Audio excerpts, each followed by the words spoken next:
Let's say that you lived during the Ice Age and you don't have any physical dietary restrictions.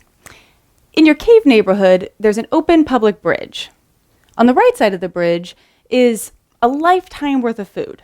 Cows, chickens, even apple trees that somehow survive the cold. On the other side, there's only rodents.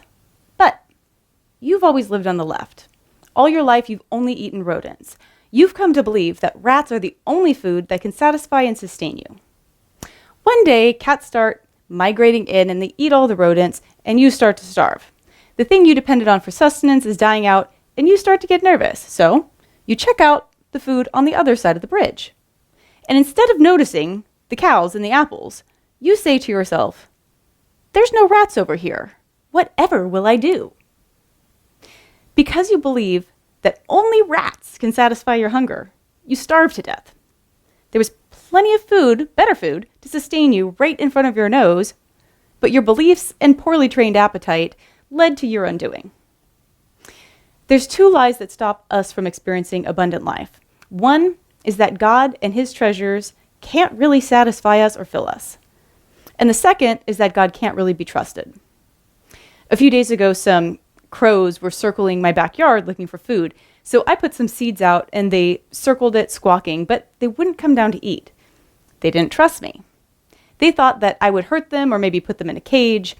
And in this case, I really was just trying to feed them. There wasn't any other shoe that was going to drop. I wasn't going to demand payment from them. In both stories of the bridge and the crows, their wrong beliefs led them to not getting the food that they needed, either due to lies about themselves or wrong beliefs about the food offerer. Our wrong beliefs about God and what can satisfy us lead us to run after the wrong things and the wrong treasures. We invest in things that can't really satisfy. The Bible says, "My people have committed two sins. They have forsaken me, the spring of living water, and they have built cisterns for themselves, broken cisterns that cannot hold water." Don't invest in broken cisterns. Put your treasure with God and you will have it forever. You'll never lose a thing. If you were a caveman or a mammoth and you knew that your ecosystem was about to implode, what would you do? Would you be able to recognize the signs and adapt before it was too late? It might sound like a ridiculous question, but it's one that we are actually faced with. See, if you've spent your whole life filling needs by chasing more money or career or relationships, if you've become dependent on perishable things, your ecosystem is in danger. Your sustenance isn't going to last. You need to restore order, put things back in the rightful place. All of these things can be fine as appetizers, but not the main dish. I was watching a special on the Ice Age when Neanderthals and mammoths really did exist. And of course, there's much debate about how they actually went extinct, but one thing they said struck me.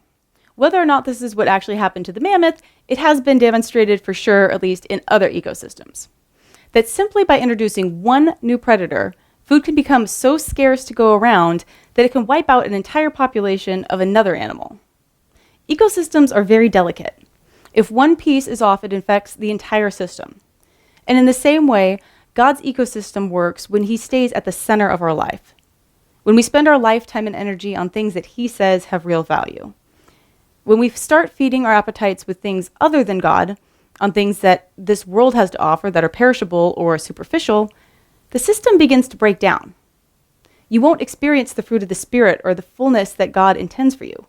You'll get stress and anxiety because the things that you've invested the most in can be taken away.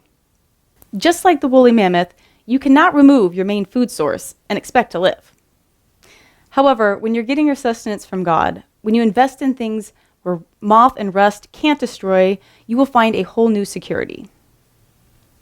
If anyone builds on this foundation using gold, silver, costly stones, wood, hay, or straw, their work will be shown for what it is, because the day will bring it to light. It will be revealed with fire, and the fire will test the quality of each person's work. If what has been built survives, the builder will receive a reward. But if the work has been burnt up, the builder will suffer great loss. The builder will be saved, but like one barely escaping through a wall of flames. 1 Corinthians 3:12. The author lists two different types of building materials.